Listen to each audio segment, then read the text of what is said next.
Bienvenidos a Kaiser Report. Soy Max Kaiser. Este billete de $10 me proporciona un patrimonio mayor que el del 25% de los estadounidenses. ¿Cómo puede ser eso? ¿Stacy? Estamos en el 75% más privilegiado. ¡Qué bien! Vamos a ver el siguiente tuit. Si tiene $10 y carece de deudas, tendrá un patrimonio mayor que el 25% de los estadounidenses. En el gráfico que se remonta a 1989, la línea de color rojo representa el 10% más privilegiado de la población estadounidense, que se está llevando todas las ganancias, lo cual nos lleva otra vez a este gráfico de Google sobre el S&P 500. Ambos gráficos ponen de manifiesto que el 10% más privilegiado se ha hecho con todas las ganancias derivadas del dinero gratuito que viene regalándoles la Reserva Federal desde tiempos de Alan Greenspan. Ellos se quedan con todas las ganancias mientras al resto no les queda nada. Lance Roberts, economista jefe de Clarity Financial y autor del tuit que veíamos sobre ese billete de $10, que ya convierte a quien lo tenga en una persona más rica que el 25% de los estadounidenses, ha publicado este comentario a raíz de todo lo que están diciendo los principales analistas financieros, que ensalzan el comportamiento del S&P 500 y reprenden a los desgraciados del estrato menos selecto de la sociedad con el siguiente argumento: si hubieran querido participar en este mercado, ahora también serían ricos. La culpa es suya por no participar en ese auge desde la crisis. Lo que pasa es que, como señala Roberts, a la mayoría de los estadounidenses ya no les queda dinero. Un gráfico muy interesante. Sí, señor. Esta es la montaña que los estadounidenses han de escalar para alcanzar la clase media. En otras palabras, la clase media está aquí arriba, no como antes que estaba aquí abajo. Y toda esta montaña hay que subirla con una pesada carga. La pesada carga que supone cobrar unos salarios tan bajos o incluso no tener trabajo. Por tanto, el precio del sueño americano empieza a resultar inaccesible para la mayoría de los estadounidenses.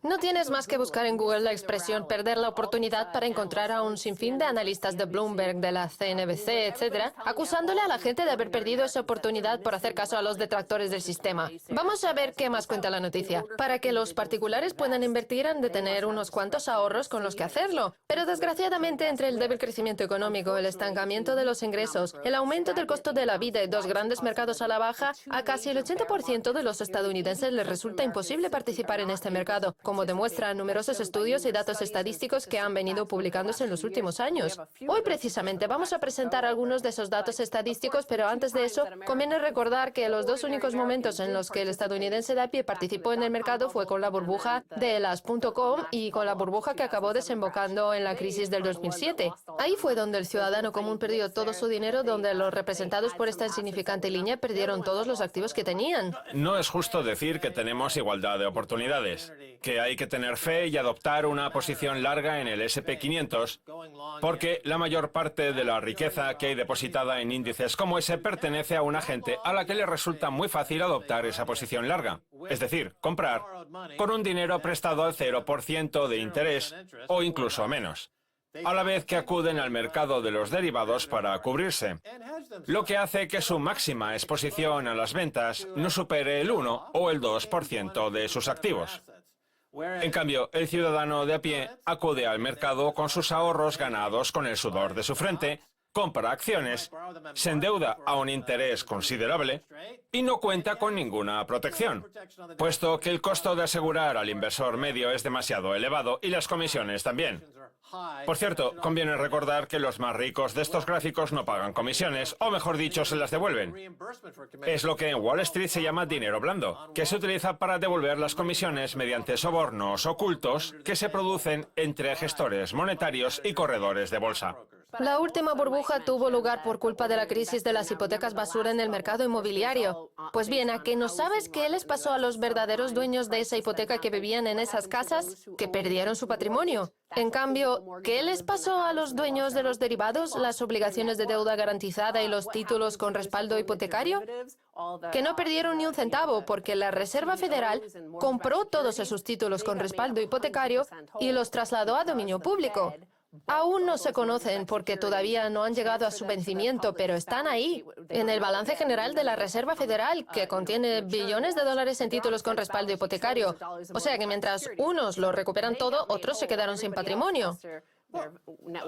Es absurdo decir que hay un grupo de personas que tuvieron el instinto de asumir una posición larga y que el resto son unos perdedores. No tienes más que fijarte en la hucha de la seguridad social. El gobierno estadounidense podría haber dicho fácilmente en los últimos 30 años que el 1% de los títulos cubiertos, como acciones, bonos, etc., fueran a parar a la seguridad social, de forma que ahora la seguridad social sería dueña del 1, el 2 o el 3% del S&P 500, lo que equivale a varios billones de dólares. Y esa riqueza podría utilizarse para contribuir a la jubilación de los estadounidenses de a pie. ¿Y qué efecto habría tenido en el sector? Ninguno. Sabemos que en el escándalo de manipulación del LIBOR, cuando los manipuladores se llevaron el 1% del índice, nadie se dio cuenta hasta años después. Pues bien, del mismo modo podría incautar el 1% de esos mercados e incorporarlo a la seguridad social sin que el sector o la acumulación de riqueza se vieran perjudicados. Vamos a ver una serie de datos sobre lo mal que están las cosas para el estadounidense de a pie. Según el Centro de Investigaciones Pew, la renta media de las familias de clase media cayó un 4% entre el 2000 y el 2014. El Centro de Investigaciones Pew también ha descubierto que la riqueza media de las familias de clase media disminuyó nada más y nada menos que en un 28% entre el 2001 y el 2013. Un impactante 48,8% de los estadounidenses menores de 25 años sigue viviendo en casa de sus padres. Y en el 2007 el patrimonio medio de las familias estadounidenses era de $137.955, o es tan solo de $82.756. Vamos, que su patrimonio se ha visto reducido drásticamente, como ya hemos dicho muchas veces.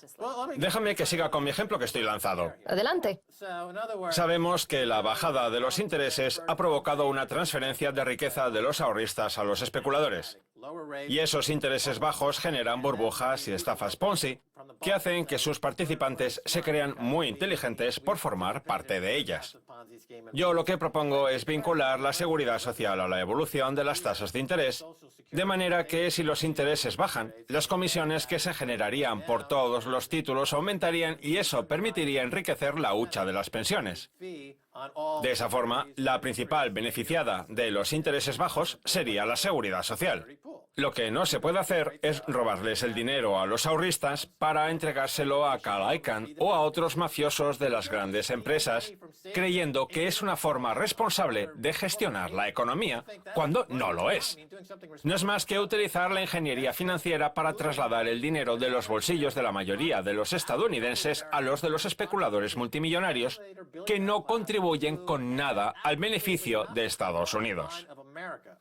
Ya que hablamos del S&P 500 y de la no participación de los ciudadanos de a pie en él, conviene recordar que en la burbuja de Nasdaq sí que participaron y perdieron algo así como 5 billones de dólares, mientras que en la última burbuja las pérdidas ascendieron a unos 10 billones. En fin, vamos a ver otro tuit, esta vez de Aaron Luchetti, de The Wall Street Journal. El Nasdaq se ha recuperado de su aflicción por la burbuja de las .com. Quienes no lo han hecho han sido las ofertas públicas de venta. El tuit venía acompañado de un gráfico, lo que pasa es que se me ha olvidado imprimirlo y la impresora de aquí tarda como 30 minutos.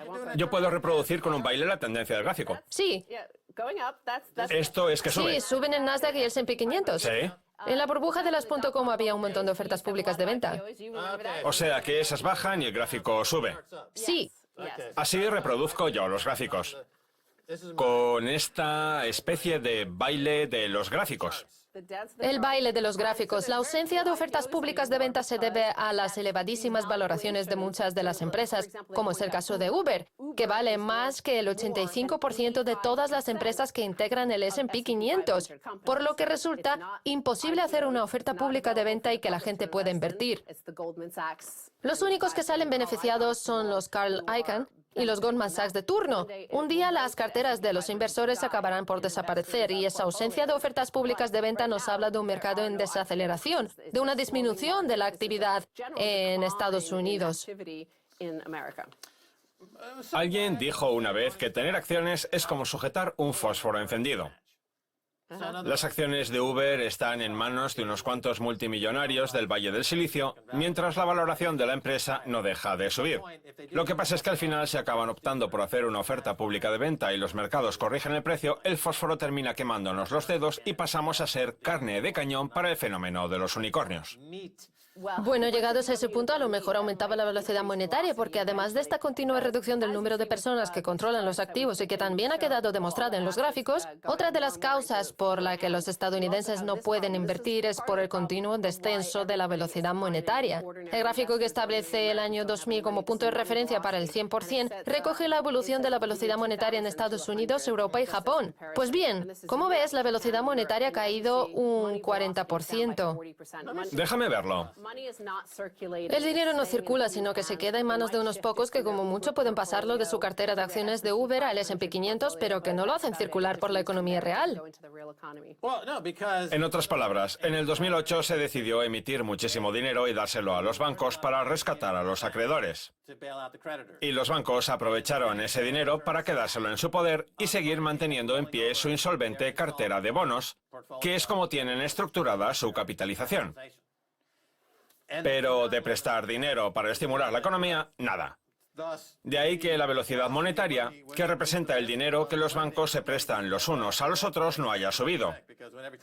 No olvidemos que cuando un banco concede un crédito, parte de ese dinero acaba depositado en otro banco que a su vez se lo presta a un tercero. Así está la velocidad monetaria a día de hoy y así funciona la magia del capitalismo en Estados Unidos. Si no se deja que los bancos malos quiebren y dejen paso a nuevos bancos saneados, se acaba en una situación en la que la velocidad monetaria se seca por completo y la economía se desertifica. Vamos a ver otra forma de aumentar la velocidad monetaria teniendo en cuenta todo lo dicho. La Agencia Estadounidense de Alimentos y Medicamentos aprueba la anfetamina soluble con sabor a naranja para su uso en niños. Se trata de una especie de caramelos que obligan a tomar a los escolares estadounidenses, sobre todo a los que van a colegios públicos. Tengo familiares que me han confirmado que sí, que obligan a los niños a tomar esas anfetaminas. Lo importante no es el sabor a naranja que les dan para que a los niños les guste, sino que las anfetaminas pueden aumentar la velocidad monetaria y contribuir a que los billetes de $10 circulen más deprisa. Una subvención más a la industria farmacéutica, Sí. que obliga a los niños a consumir drogas para aumentar sus beneficios. Nosotros en mi época esnifábamos pegamento. Seguro que eso contribuye a que el S&P 500 pueda subir todavía más. Sí, las subvenciones, las fusiones y adquisiciones y todo el dinero gratuito que recibe la clase privilegiada, sumado a la ausencia de ahorros por parte de los ciudadanos de a pie, son una receta perfecta a base de anfetaminas. Voy a comprar una pequeña parte del S&P 500. Me parece bien. Mientras lo haces, nosotros hacemos una pausa. Los esperamos en la segunda parte con muchas cosas más.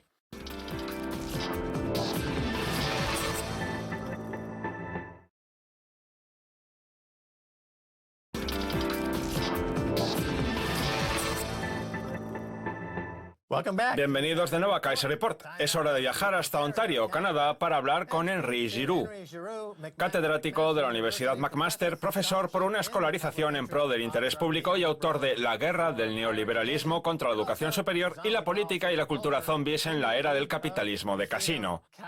Henry, bienvenido. Gracias por invitarme.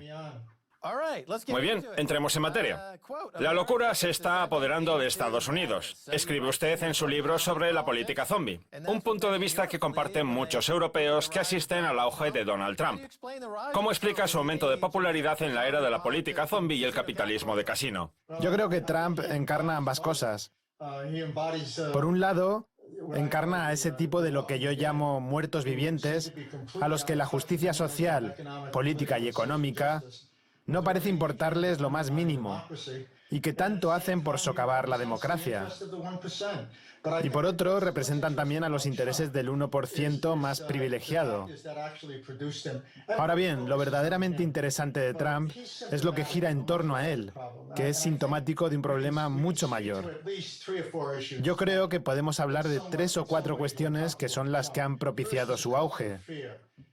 La primera es un miedo cultural que se ha instaurado desde los atentados del 11 de septiembre y que básicamente divide a la gente en 2 clases, o amigos o enemigos de Estados Unidos, sin lugar para grises intermedios.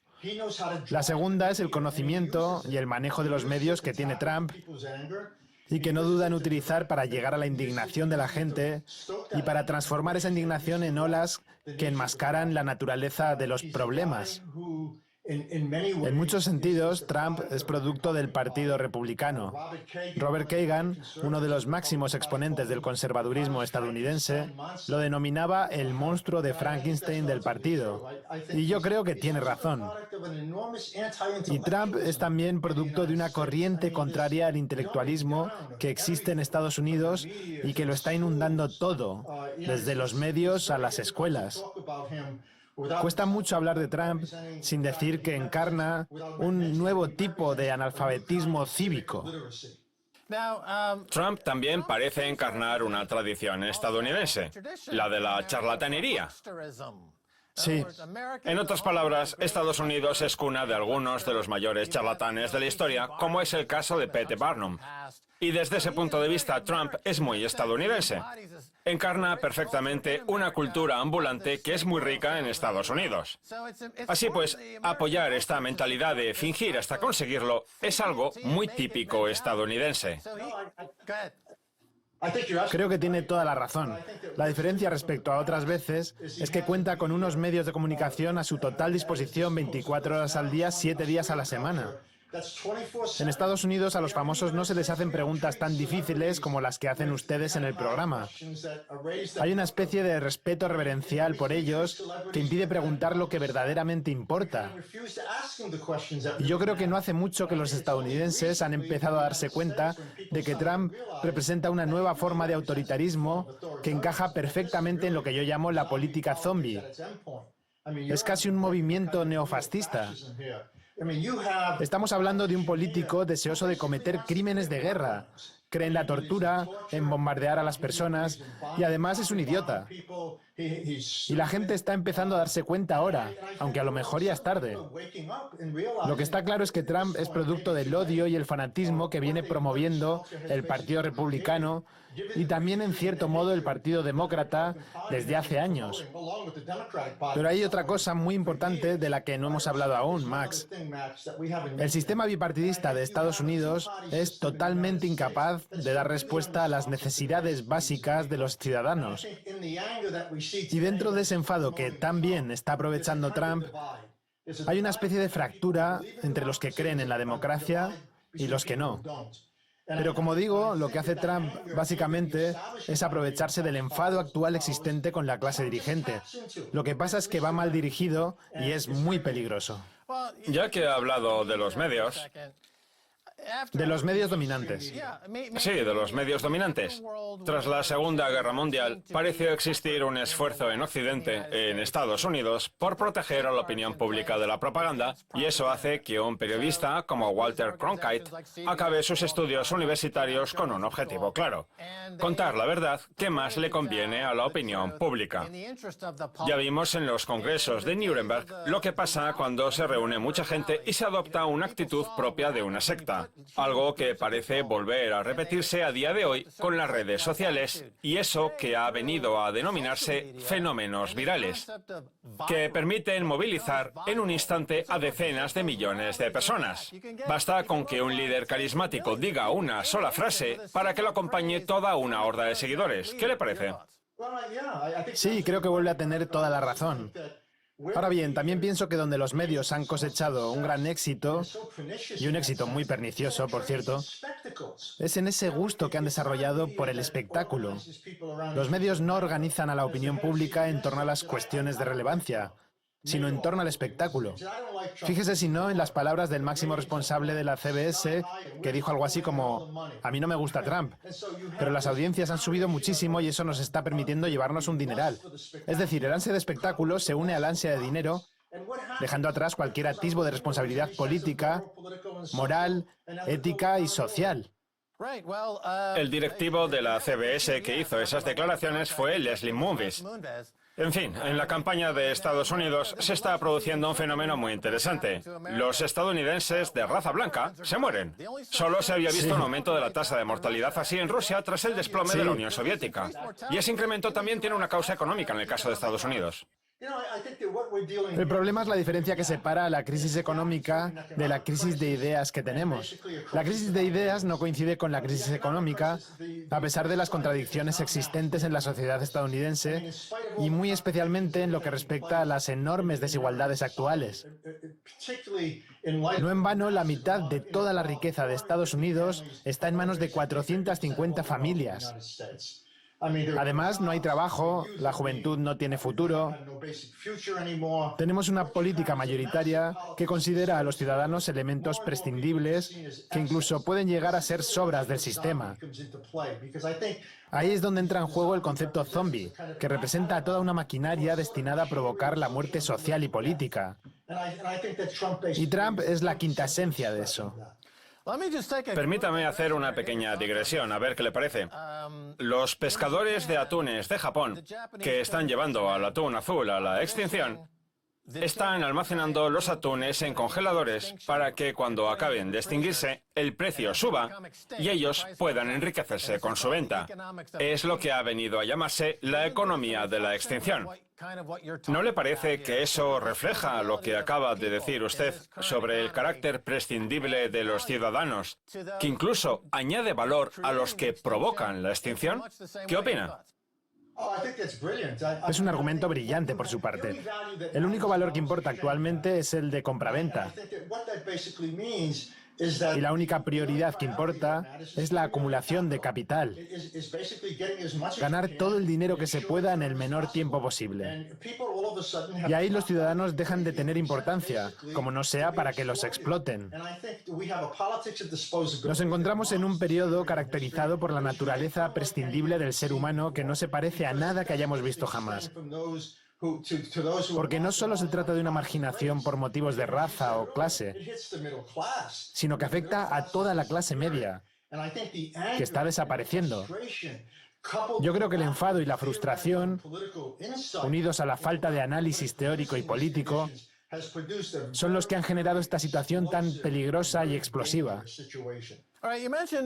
Ya que hablaba antes de la crisis de ideas, el neoliberalismo es una de las ideas que más éxito han tenido desde principios de los años 80. Un concepto asociado a Reagan, a Thatcher, a la desregularización, a la financiarización y al hecho de tratarlo todo como si fueran materias primas. Todos sabemos en qué consiste. Pues bien, el FMI acaba de reconocer que el concepto del neoliberalismo se ha sobrevendido. ¿Qué le parece a usted? Madre mía, es como decirle a un niño de 2 años que Papá Noel no existe.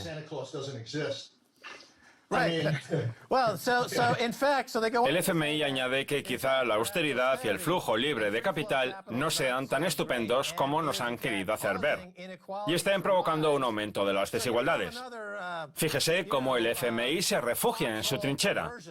Cuando las economías empiezan a desplomarse, el FMI, que ha sido uno de los mayores impulsores de esta teoría, va y dice en su lecho de muerte que a lo mejor la idea no era tan buena como ellos nos la habían vendido y que por favor no los manden al infierno. ¿No le parece increíble que ahora critiquen toda esta filosofía? Bueno, yo creo que las contradicciones se están haciendo tan evidentes que al 1% más privilegiado le está entrando el miedo. Mire, a medida que el Estado social y los beneficios sociales van desapareciendo, ¿qué nos queda? Pues un Estado castigador que se dedica a criminalizar a la gente con problemas sociales, metiendo en la cárcel a los sin techo, esposando a los niños por no ir vestidos como deben, menospreciando a los pobres, pero se están quedando sin excusas. En esta cultura de crueldad y esta política que nos convierte a todos en prescindibles, la ideología está tan desnuda, Max, tan desprovista, que hasta ellos mismos acaban viéndose entre la espada y la pared. Ahora bien, no están diciendo que haya que acabar con el neoliberalismo. Dicen que hay que cambiarlo un pelín, que las medidas de austeridad ya no serán tan duras. Querer hacer ver como que reflexionan sobre lo que hacen es una forma de intentar preservar los cimientos de este capitalismo que trafica con la muerte.